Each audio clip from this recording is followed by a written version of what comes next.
Now to good health, we are in the thick of cough and cold season, and when you're not feeling well, you walk down that aisle at the drugstore choosing the right medicine. It's just endless, it seems. So true. And while the options may seem endless, Dr. Frank McGeorge is here to help break it down for us, Doc. Well, Devin and Kimberly, pharmacy shelves are, of course, lined with an endless array of cough, cold, and multi-symptom combination products. But not everyone needs every drug in a given concoction. And more is not better. It can actually just open you up to more side effects. It is important to look at a box and see what's in there, how many ingredients are there, and then check the contraindications for if you have a disease state.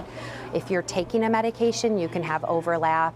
Maybe it causes a spike in blood pressure, or maybe it can be harmful with something you're currently taking. Once you or your pharmacist have determined a medicine is safe, look for products that match your symptoms. Try to stick to cold medicines versus allergy medicines. While both contain antihistamines, cold medicines contain the type that are designed to dry up a runny nose and postnasal drip, which may also help relieve a cough. A dry cough that lingers for more than a few weeks can be treated with a DM cough product containing dextromethorphan to stop the cough. However, bronchitis should not be treated with this type of medicine. Chest congestion and a cough that brings up mucus can be treated with products that contain guaifenesin. That's designed to bring up more mucus. Now, relief from stuffy symptoms can come from a decongestant. Generally, products that contain pseudoephedrine are more effective, but they require a photo ID to purchase. Now, a nasal spray can also be used for congestion and a stuffy nose, but they shouldn't be used for more than 3 days.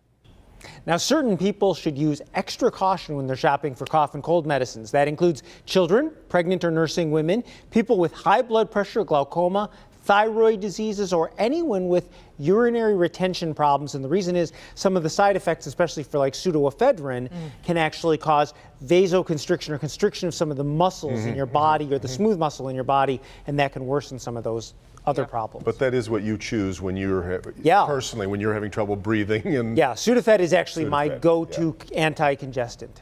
Okay, thanks, Doc.